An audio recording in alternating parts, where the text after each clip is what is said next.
உனக்கு இன்னொரு கல்யாணமோ இன்னொரு உறவை ஏற்படுத்த வாய்ப்பு இருக்குன்னு அது ஒன்றா இல்லம்மா, நான் சொல்றது புரிஞ்சுக்க அவசரப்படாத, 8 மாசம் இந்த பிரச்சனை உனக்கு தீராது. அந்த அம்மா வந்து எனக்கு கரெக்டா சொல்லுங்க, உடனே சொல்லுங்க, அவசரப்பட்டா நான் என்ன பண்றது, இடிச்சுக்கிட்டா சாவுறதுன்ற மாதிரி. எல்லாத்துக்கும் ஒரு காலம் இருக்கு இல்லைங்களா? இப்போ நம்ம ஒரு விதையை வச்சோம்னா பிடிங்கி பார்த்துட்டு இருந்தால் அது விலைக்கு முளைக்காதுன்ற மாதிரி எல்லாத்துக்கும் காலம் இருக்குது. ஜோசிக்காரங்க எல்லா பேரும் சேர்ந்து உங்களை பாசிட்டிவிட்டி சொல்லி வேற இதெல்லாம் சிந்திக்க வைக்கலாம்ல. ஆகஸ்ட் எப்படி எழுதலாம் தமிழ்ல? அதுதான் அப்படிதான் எழுத முடியும். வேற மாதிரி எப்படி தமிழ் படுத்த முடியும்? நிறைய பேர் என்ன சொல்றாங்கன்னா மானிஃபெஸ்டேஷன் சொல்லிட்டு பாசிட்டிவா நினைச்சா நல்லது நடக்கும். அப்படிலாம் நடக்காது. மிளகா பஜ்ஜி, மிளகா பொடியெல்லாம் எடுத்து நான் மசாலா பொடி, வாசனை திரவியங்கள்லாம் பரிசுல வச்சா காசு வரும், கல்லாப்பட்டியில வச்சா காசு வரும் நம்ப வைக்கிறாங்க இல்லைங்களா? இந்த நம்பிக்கை உங்களுக்கு அவநம்பிக்கைகள்ல பின்னால கொண்டு போய்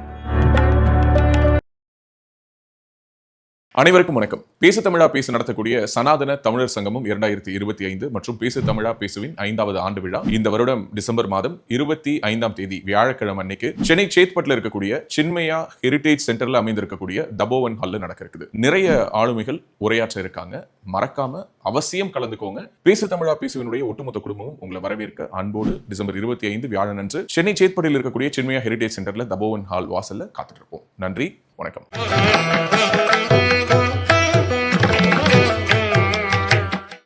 மஞ்சுளா ரமேஷ் 10 வருடங்களுக்கும் மேலாக பக்தி பூர்வமாக நடத்தும் சுந்தரகாண்ட பாராயணத்துடன் கூடிய இலங்கை ராமாயண யாத்ரா ஜனவரி 29 முதல் 8 நாட்கள் கதிர்காமம் 3 சக்தி பீடங்கள் உட்பட பல யுகம் கண்ட பழமையான கோவில் தரிசனங்களும் உண்டு. தொடர்புக்கு 9443761136. திருவருள் டிவி நேயர்களுக்கு வணக்கம். இன்று நம்மோடு இணைந்திருக்கும் சிறப்பு விருந்தினர் ராஜநாடி கா பார்த்திபன் அவர்கள். வணக்கம் சார். வணக்கம்ங்க. நேரில் அனைவருக்கும் வணக்கம். எப்படி இருக்கீங்க சார்? இப்போ நீங்க 2026 சொல்லும் போதே ஒரு சில ராசிகளுக்கு ஒரு 4 மாசத்துல நடக்கும் அப்படின்ற மாதிரி சொல்றீங்க. ஆனா நிறைய பேர் யோசிக்க உடனே நடக்கணும், எனக்கு நியூ இயர் ஆரம்பிச்ச அன்னைக்கே வந்து எனக்கு நல்ல விஷயம் நடந்துடணும் அப்படின்ற மாதிரி சொல்றாங்க. அதை எதிர்பார்க்கறது எந்த அளவுக்கு சரி தப்பு? அது தப்புங்க. மொத்தமே இப்போ இன்னைக்கு காலைல கூட ஒரு பொண்ணு, இன்னைக்கு காலைல ஒரு 3 நாளாக அந்த பொண்ணோட டார்ச்சர் தாங்க முடியாமல் இருக்குது. என்னன்னா அந்த பொண்ணு வந்து காசு இல்லைங்குது. சரிவா பேசுமான்னு சொல்கிறேன். பேசினோடனே அந்த பொண்ணு வந்து என்ன சொல்லுதுன்னா, நான் வந்து கணவனோட இல்லை அப்படின்னே, உனக்கு இன்னொரு கல்யாணமோ இன்னொரு உறவை ஏற்படுத்த வாய்ப்பு கொடுக்கணுன்னே, நான் ஏற்கனவே ஒரு பையனை லவ் பண்ணி நாங்களும் 2 பேர் கல்யாணம் பண்ணி தாலி கட்டிக்கிட்டோம். அது ஒன்றா இல்லைம்மா, நான் சொல்கிறது புரிஞ்சுக்க அவசரப்படாத, 8 மாதம் இந்த பிரச்சனை உனக்கு தீராது. 8 மாதம் கழிச்சு உனக்கு 2வது உறவோ இல்லைனா வேற திருமணமோ நடக்கும்னு நான் சொல்லிட்டேன். அந்த அம்மா வந்து எனக்கு கரெக்டாக சொல்லுங்கள், உடனே சொல்லுங்கள், எங்கள் வீட்டுக்காரர் எப்போ வருவார் சொல்லுங்கள் அப்படின்னா, அவசரப்பட்டால் நான் என்ன பண்ணுறது, இடிச்சுக்கிட்டா சாவுறதுன்ற மாதிரி. எல்லாத்துக்கும் ஒரு காலம் இருக்கு இல்லைங்களா? இப்போ நம்ம ஒரு விதையை வச்சோம்னா பிடிங்கி பார்த்துட்டு இருந்தால் அது விலைக்கு முளைக்காதுன்ற மாதிரி எல்லாத்துக்கும் காலம் இருக்குது. அப்படி 2026 தொடங்கணுன்னே ஆரம்பிச்சிருக்கணும், நீங்கள் பிறந்தோடனே ஆரம்பிச்சிருக்கணும்னு நினைக்க வேண்டியதான். அதில் 2026 உங்கள் வாழ்க்கை முக்கியமான அப்படிலாம் ஒன்றும் கிடையாது. மக்களுக்கு இந்த தமிழ் ஃபஸ்ட்டு என்ன பண்ணாங்கன்னா தமிழ் ஆர்வலர்கள்னு சொல்லி வந்தாங்க கொஞ்சம் பேர். இப்போ 2026 அவ்வளோ முக்கியமானதான்றப்ப அது வந்து கிரிகோரியன் காலண்டர், நம்ம ஊருக்கும் அதுக்கும் சம்மந்தமே இல்லாத ஒரு காலண்டரை வச்சுக்கிட்டு என் வாழ்க்கை முன்னேறணும்னு எப்படி முன்னேறும்? அது ஒண்ணு. அதுக்கப்புறமா வந்து நிறைய பேர் நினைக்கிறாங்கன்னா, இப்ப ஆகஸ்ட் எப்படி எழுதலாம் தமிழ்ல? அது அப்படிதான் எழுத முடியும். வேற மாதிரி எப்படி தமிழ் படுத்த முடியும்? அது தமிழ்ல பியூர் தமிழ் எழுதுனா எப்படி எழுதலாம் அப்படின்னா யோசிங்க.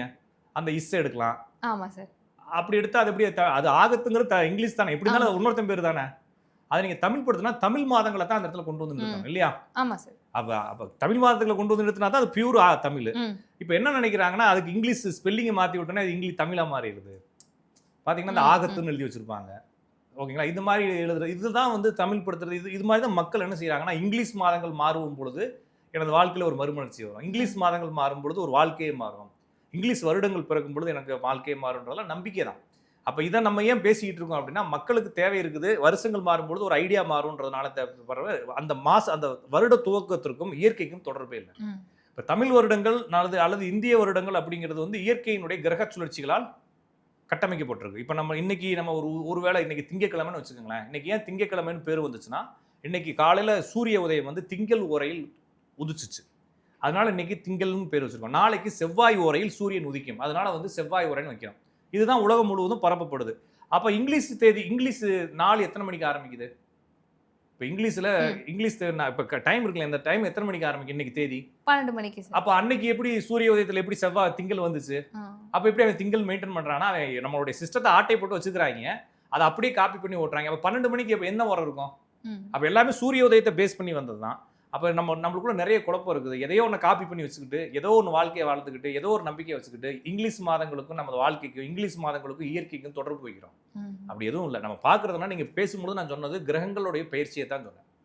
அப்போ 2026ங்கிறப்ப நம்ம கிரக பயிற்சிக்கு தான் போக வேண்டியது. அப்போ கிரக பயிற்சிகள் தான் அங்கே துவக்கம் மாற்றங்கள்ன்றதை புரிஞ்சுக்கணும். தவிர வருஷ பயிற்சிகள் அப்படிங்கிறது ஒரு மாற்றத்தையும் கொடுக்காது. எனவே 2026 நல்லா இருக்கணும். ஏன்னா நமக்கு என்னன்னா ஃபினான்சியல் இயர், நம்மளுடைய லைஃப் இயர் அப்படின்றதுனால அதை நம்ம பயன்படுத்துறோமே தவிர அதற்கும் நமது இயற்கைக்கும் தொடர்பு கிடையாது. எனவே நம்ம இயற்கைக்கு தொடர்பு போடணும்னா நீங்க என்ன செய்யலாம்னா, நீங்க டப்புன்னு கலியுகத்துக்கு வந்துடலாம், நம்மளுடைய சாலிவாகன ஆண்டுக்கு வந்துடலாம். நம்மளுடைய இந்தியாவுடைய சிஸ்டம் அரசு ஆண்டு வந்து சாலிவாகன ஆண்டு.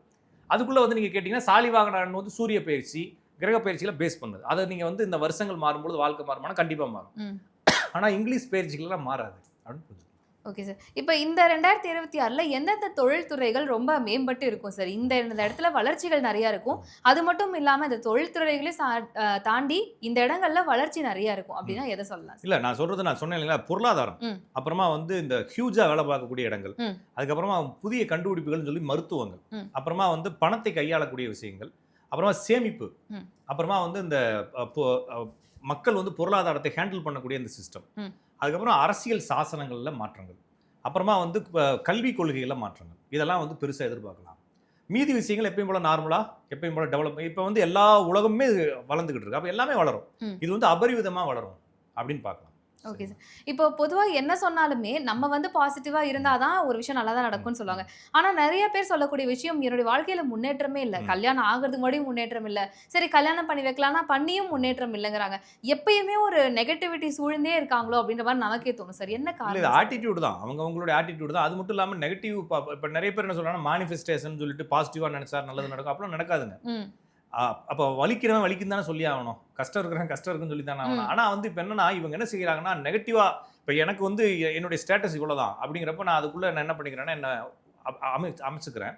அப்போ எனக்கு அது குறையா தெரியல. இப்போ என்ன பண்ணுறோன்னா, நம்ம நிறைய பேர் கம்பேர் பண்ண ஆரம்பிக்கிறோம். இப்போ நான் வரும்போது கூட பார்த்தீங்கன்னா ஸ்கூட்டியில் வரேன், பக்கத்தில் ஒரு பென்ஸ் வந்து மேப்பேச் வண்டி வந்து நிற்கிது, உள்ளே எட்டி பார்க்குறேன், ஆசையாக தான் இருக்குது உள்ளே போய் இது மாதிரி ஒரு வண்டி வாங்கணும்னு. இந்த ஆசை வரும்போது எனக்கு என்ன ஆயிடுது, என்னுடைய லைஃப் வந்து குறையாயிருது. இது மாதிரி கம்பேரிசன் இல்லாமல், இதுக்காக தான் ஆன்மீகம் வந்து உங்களுக்கு கம்பேரிசன் பண்ணாதீங்க, எல்லாத்துக்குமே இறைவன் முழுசாக கொடுத்துருக்காருன்னு சொல்ல நம்ப வைக்குது. நம்மளால அதை கேட்காம ஏதாச்சும் கம்பேரிசன் பண்ணுறது, எல்லா இதையும் பார்க்குறப்ப எல்லாருனாலையும் முடியும். மிளகா பஜ்ஜி, மிளகா பொடியெல்லாம் எடுத்து மசாலா பொடி, வாசனை திரவியங்கள்லாம் பரிசில் வச்சா காசு வரும், கல்லாப்பட்டியில் வச்சா காசு வரும் நம்ப வைக்கிறாங்க இல்லைங்களா. இந்த நம்பிக்கை உங்களுக்கு அவநம்பிக்கைகளில் பின்னால் கொண்டு போய் விட்டுருது. அப்போ உங்களுடைய விதி இவ்வளோதான், உங்களுடைய பிராப்தம் இவ்வளோதான்றப்ப நம்ம திருப்திப்பட்டுக்கிறோம். உங்களுக்கு என்ன விதி இருந்தாலும் என்ன பிராப்தமாக இருந்தாலும் நான் சொல்லக்கூடிய ஒரு 4 பாயிண்ட் செஞ்சீங்கன்னா கோடீஸ்வரன் ஆயிடலாம். 2 நம்பர் அந்த இடத்துல எழுதி வச்சிங்கன்னா நாளைக்கு காலையில் கோடி வந்துடும்னு சொல்கிற போது நம்ம எழுதி வைக்கிறோம், நம்பிக்கைகள் வீண் போகுது. அதை எப்படி எழுதி வச்சா வரும்? உழைச்சா தானே காசு வரும், இல்லை நம்மளுக்கு விதி இருந்தால் தானே காசு வரும். அப்போ விதி என்பது இருந்தால் தான் காசு வரும். அப்போ நம்மளுடைய விதியை ஏற்றுக்கொள்வது, அல்லது விதியை வந்து இவ்வளோதான் நம்ம புரிஞ்சுக்கிறது, அல்லது இன்னொரு விஷயம் நான் என்ன சொல்கிறேன்னா, அடிக்கடி மரபுன்னு ஒன்று சொல்கிறேன். இப்போ மரபு இல்லாமல், என்னுடைய தந்தையர் தாயார்களுடைய அந்த மரபுகள் இல்லாமல் என்னுடைய வாழ்க்கை புதுசாலாம் உற்பத்தியாகி வராது. என்னுடைய அப்பா அம்மா எப்படி இந்த லைஃப்பை ஹேண்டில் பண்ணாங்க, என்னுடைய அப்பா அம்மா எப்படி இந்த லைஃப்பை ஸ்மார்ட்டாக பண்ணாங்க, அறிவாளித்தனமாக இருந்தாங்க, புத்திசாலித்தனமாக இருந்தாங்க, எவ்வளோ என்விரான்மெண்ட்டாக அடாப்ட் பண்ணி வாழ்ந்தாங்க, சுத்தம் சுகாதாரம் எல்லாத்துலேயுமே என்னுடைய மரபு தான் வருது. அப்போ நான் மரபுலேயே டேமேஜ் ஆன ஆளாக இருந்துக்கிட்டு பக்கத்தில் இருக்கிறவனை கம்பேர் பண்ணி யூஸ் இல்லை. இப்போ என்ன செய்கிறாங்கன்னா, மக்களை வந்து ஒரு சாரார் கம்பேர் பண்ண வைக்கிறாங்க. அவனை விட நீ உயர், உன்னை விட நீ உயர்ன்றப்போ பிரச்சனையாகுது. அவனோட சுச்சுவேஷனில் வாழ்ந்தான்னா ஹாப்பியாக இருந்திருக்கலாம். இப்போ என்னுடைய குடும்பம்னு ஒரு சிஸ்டம் இருக்கு இல்லைங்களா, அந்த சிஸ்டத்தில் இருக்கிற வரைக்கும் நான் சேஃப்டியாக இருந்தேன். இப்போ நான் ஜோசியத்துலேயும் அதே தான் வருது. ஒரு ஜாதகத்தை பார்க்குறப்ப அவங்க பிள்ளை ஜாதகம், அவங்க அம்மா ஜாதகம், அப்பா ஜாதகம் ஒன்றாவே இருக்கும். அப்போ அவனை மாதிரி தான் வாழ்க்கை வரும். நம்ம இவனை மாதிரி வாழ்க்கையை வச்சுக்கிட்டு இவனை மாதிரி குடும்பத்தில் பிறந்து நம்ம இன்னொருத்த மாதிரி வாழ்க்கையை எதிர்பார்க்குறப்ப தப்பு வரும். அப்போ ஒரு குடும்பத்தில் மொத்தத்துக்கே வந்து ஒரு எனக்கு தெரிஞ்ச ஒரு குடும்பத்தில் மொத்தம் 7 பெண் குழந்தைகள், 4 ஆண் குழந்தைகள். அந்த 7 பெண் குழந்தைகளுக்குமே கணவர் இறந்துட்டார். இந்த 4 ஆண் குழந்தைகளுக்கும் கல்யாணம் பண்ணி வைக்கிறாங்க. இந்த 4 பேரும் செத்து போயிட்டான். வீட்டில் வெறும் லேடிஸாக இருக்காங்க. மொத்தம் 11 லேடிஸ் இருக்காங்க வீட்டில். அந்த வீட்டில் அவங்க அப்பா மட்டும்தான் ஆம்பளை, மீதி அவங்க அம்மா, மொத்தம் 11 பொம்பளைங்க. அதுகளுக்கு எல்லாம் பொம்பளை பிள்ளைகளாக பிறந்திருக்குது. இப்போ வீட்டில் ஒரு 25 பொம்பளை டிக்கெட்டாக இருக்குது. அப்போ இந்த குடும்பத்துக்கு ஏதோ ஒரு பிரச்சனை இருக்குன்றதான அர்த்தம். அப்போ இந்த குடும்பத்தில் பிறந்துட்டு அப்போ விதி தானே இது. அப்போ இந்த விதின்றப்ப விதியின் வந்து தான் ஆகணுமே தான், வேற ஒன்றும் செய்ய முடியாதுங்க. இப்போ என்ன செஞ்சுக்கன்னா, இதான் யதார்த்தம்னு ஏற்றுக்கிட்டு இதை யார் குறைபடுறாங்களோ அவங்க வீணாக போயிடுறாங்க, மாட்டிக்கிறாங்க, எங்கேயாச்சும் போய் மாட்டிக்கிறாங்க. அப்போ குறைபடாமல் வாழுங்க. பாசிட்டிவிட்டி அப்படிங்கிறது நம்ம நினைச்சா மட்டும் இல்லைங்க, யதார்த்தத்தில் இருக்கணும். யதார்த்தத்தில் இருக்கிறதை நாம் ஏற்றுக்கொள்வது தான் பாசிட்டிவிட்டி இல்லைங்களா. அப்போ நான் வந்து எனக்கு எவ்வளோ சம்பாரிச்சா இல்லை அப்படின்னு கேட்டிங்கன்னா எதுவுமே கிடையாது, வானம் தான் இல்லை.